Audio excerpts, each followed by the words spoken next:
특별한 이슈텔러에게 한반도의 궁금한 이야기를 들어보는 이슈텔링 시간입니다. 네, 올겨울 유난히 참 길었습니다. 춥기도 맞습니다. 했고요. 하지만 어느새 봄이 좀 다가오고 있는 느낌인데요. 여러분의 북마크가 또 가장 좋아하는 계절이기도 하죠. 그렇습니다. 우리는 항상 남북관계의 따뜻한 봄을 기다리고 있죠. 모두가 이렇게 기다리고 있는 봄이지만 사실 더 간절히 남북관계의 봄을 기다리고 있는 분들이 있습니다. 바로 남북 이산 가족인데요. 오늘은 이분들의 이야기를 대한적십자사 남북교류팀 정준영 팀장님과 함께 나눠보려고 합니다. 팀장님 안녕하세요. 네, 안녕하세요. 네.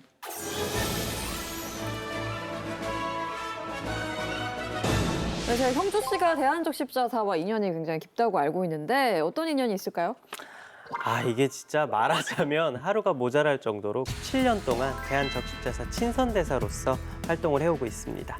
네, 저희 친선대사 활동하시면서 저희 재능 기부도 많이 하고 계시고 그리고 음원 수익금도 기부도 하시고 또 그래서 2019년도에는 적십자사 최고 명예장까지 수여받으셨습니다. 감사합니다. 그렇군요. 감사합니다. 저만 연이 없네요. 네. 이제 연을 만들면 되죠. 네, 그렇군요. 적십자사에 봉사를 좀 해주세요. 알겠습니다. 뭐 불러주시기만 한다면 네, 또 언제든지 불러드리겠습니다. 준비가 되어 있다라는 생각이 들고요. 오늘 대한적십자사에서 두 분이 나오신 걸로 네. 오늘은 약간 그런 하겠습니다. 느낌으로. 네. 예. 오늘 주제가 또 이산 가족인데요. 형주 씨 이산 가족 하면 딱 떠오르는 거 있죠? 있죠. 바로 KBS 이산가족을 찾습니다. 이 프로가 딱 떠오릅니다. 맞습니다. 저희뿐만 아니라 연세가 좀 있으신 분들이라면 누구나 이 KBS 특별 생방송 기억하실 텐데요. 또 최근에 이게 유튜브로 다시 보기가 좀 회자가 되면서 네. 의외로 젊은 세대들에게까지 많이 화제가 되고 있다고 합니다. 네. 최고 시청률이요. 이 당시에 무려 78%. 78%. 와. 국내 모든 이산 가족은 물론이고 전 국민을 그야말로 텔레비전 앞에 불러 모았고 또 눈물샘을 상당히 자극했던 그날로 오늘 한번 되돌아가 보려고 하는데요. 당시에 실제로 방송됐던 영상을 또 저희가 준비했거든요. 화면으로 함께 보여주시죠. 와, 진짜 저 장면 저는 사실 여러 번 봤거든요. 근데 볼 때마다 코끝이 찡해져요. 참. 지금도 이런데 저걸 생방으로 보셨던 시청자분들은 얼마나 더 했겠어요. 네. 한 분 한 분 사연이 또 남다른데 네. 이분의 사연은 어떤 걸까요? 누님과 형님, 누님을 찾고 있구나.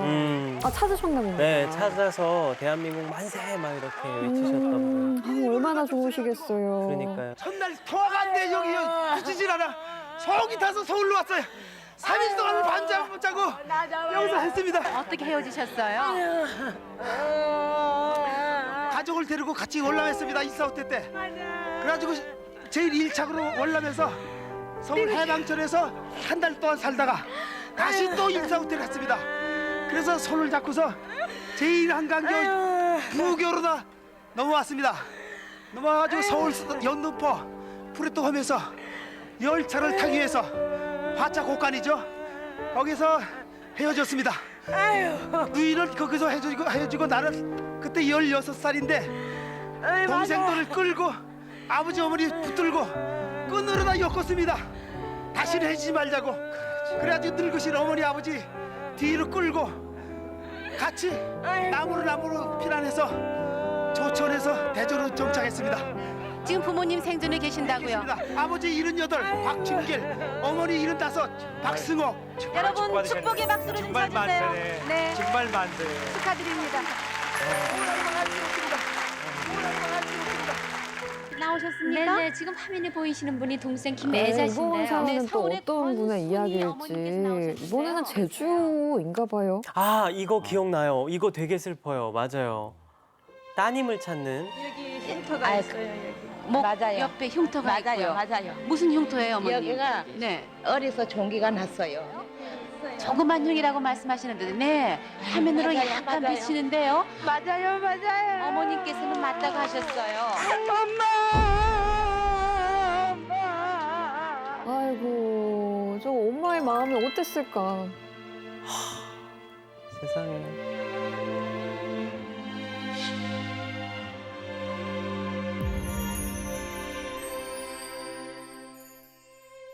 이때 방송을 통해서 몇 가족이나 상봉을 했나요? 이때 신청자 수가 10만 명이 넘었다고 들었고요. 10만 그중에서 명이요? 예, 5만 명 정도가 방송 출연을 했고 네. 실제로 찾은 인원이 1만 명이 넘는다고 합니다. 와, 예, 말 그대로 그 역사적인 방송 프로그램입니다. 네. 그런데 저는 사실 이번에 의외의 사실 하나 알게 됐는데 이 프로그램이 애초에는 일회성 특집 프로그램으로 아, 기획이 일회성으로. 된 거라고 합니다. 하지만 신청자가 굉장히 많이 몰리면서 1983년 11월 네. 14일부터 장장 138일간 계속이 됐어요. 138일간이요? 네, 이런 세계 최장 생방송이라는 기록까지 얻게 됐는데 이게 시간으로 따지면 453시간 45분. 굉장히 기록적인 방송 시간이죠. 생방 프로그램이 453시간. 네, 정말 전무후무한 기록이고 그러네요. 기네스북에까지 등재가 됐습니다. 아, 당연하겠죠. 2015년에는 방송문 전체가 유네스코 세계기록 유산으로 등재가 되기도 했거든요. 맞습니다. 그래서 이것만 보더라도 우리 국민들에게 이산가족이라는 문제가 얼마나 큰 관심사였고 그렇죠. 또 공감하는 시대적인 뭐랄까 아픔이었는지 잘 이해가 된다라는 생각이 드는데요. 그런데 말이죠. 이 KBS 특별 생방송 이산가족을 찾습니다. 국내의 이산가족 상봉을 위한 방송이었다고 네. 들었거든요. 맞나요? 네, 맞습니다. 이산가족이라 함은 우리가 보통 생각하기에는 남과 남과 북으로 북, 예. 헤어진 이산가족이라고 그렇죠. 많이 생각을 하는데요. 예. 이때 당시는 전쟁 중에 이산가족들이 남쪽으로 이동을 하면서 남쪽에서 서로 헤어져서 못 만난 이산가족이 많이 있었습니다. 이제 이산가족들 당시에는 이제 전산망도 발전되지 않았고 지금처럼 휴대폰이나 인터넷이 발전되지 않았기 때문에 그때 당시는 남쪽에서도 헤어져서 못 만난 이산가족들이 많이 있었습니다.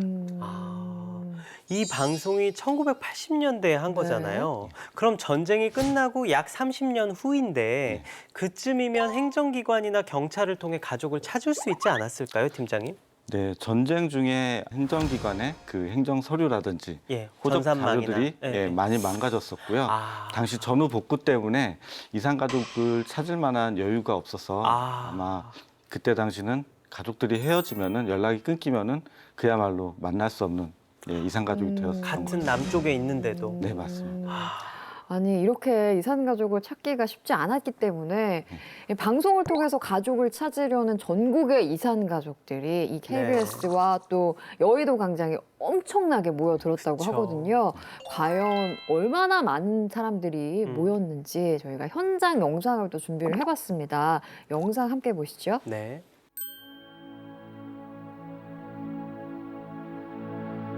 야, 저 벽보가 거의 무슨 바닥에 이야, 인산이네네요, 인산이네. 근데 놀라운 거는요. 네. 이렇게 사연이 많은데도 네, 네. 그 덧붙이는 분들은 없었대요. 아, 정말요? 나만 절절한 게 아닐 거다. 하, 약간 이런 세상에. 마음이었겠죠. 어머, 비가 오는데도 세상에, 자리를 세상에. 뗄 수가 없었던 많은 아픔을 가진 이산가족분들이 모이시고 계십니다. 어우, 상인분들이 무상으로 음식을 나눠주셨대요. 그랬군요. 저것도 감동이네요. 아마 팀장님 저 때도 우리 적십자 봉사단 분들이 가셨을 거예요. 조끼 입으시고. 네, 맞습니다. 그쵸? 저 저희 현장에도. 봉사원들이 현장에서 예, 접수도 예, 하고 그리고 예, 봉사 예. 활동도 많이 하셨습니다. 그럼 저 당시에도 적십자에서 근무를 하고 계셨나요? 그럼 저 당시에도 적십자에서 근무를 하고 계셨나요? 저 때는 초등학교 때였습니다. 팀장님 여기 그렇군요. TV로 본 기억은 납니다. 아, 네네네.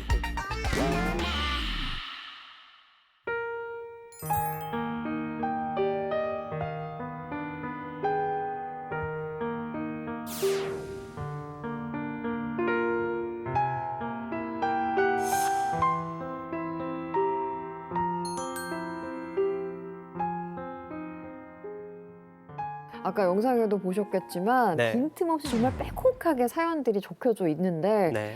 그 당시 마음이 멀리서나마 조금은 좀 느껴지는 것 같습니다. 이 KBS의 특별 생방송이 국내 이산 가족을 위한 자리였지만 실제로 남북 이산 가족들에게도 남다른 의미가 있었을 것 같습니다. 그동안에 이제 이산가족이라는 거에 대해서 많은 분들이 공감을 못 하시는 분들도 계셨을 겁니다. 근데 TV를 통해서 저도 83년도에 초등학교 때 저희 부모님하고 같이 저 방송 프로를 보면서 같이 울고 웃고 그리고 응원하고 만났을 때 같이 기뻐하고 했었던 것이 기억이 나는데요. 이제 그걸 보면서 전 국민들이 이 이산가족에 대해서 중요성도 인식을 하고 많은 분들이 감정적으로 공감을 하지 않았나 생각이 됩니다. 네. 나이 불문, 뭐 각계, 각층 참여, 공감까지 이어지게 네. 됐는데 그리고 얼마 지나지 않아서 우리가 정말로 원했던 남북 이산가족 상봉도 시작이 됩니다. 네. 팀장님, 이 분단 이후에 남북의 이산가족이 처음으로 만났던 역사적인 날은 언제였을까요? 1985년 9월 20일이고요. 아. 예, 그때 판문점에서 남과 북 대표단과 그리고 이산가족, 남측의 이산가족 35명, 북측의 이산가족 30명이 판문점에 만나서 서울과 평양으로 이동을 해서 가족분들 제외하게 되었습니다. 그렇군요. 그때 뭐 몇 박 며칠의 일정으로 그 당시는 3박 4일 일정으로 꽤 이산가족과 기네요, 생각보다. 예술 공연단까지 아. 같이 활동을 했습니다.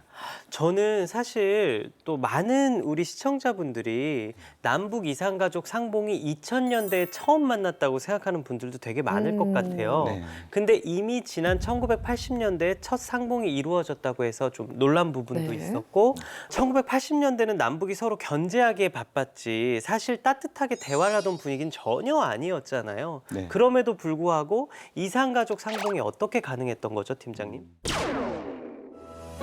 84년도에 네. 그 남한에 큰 수해가 발생을 하게 됩니다. 아, 북측에서 남북에게요? 오. 그래서 이때 이산가족 상봉을 합의하게 되고 대상자로 선정이 된다는 것 자체가 거의 로또 맞을 확률이네요. 네.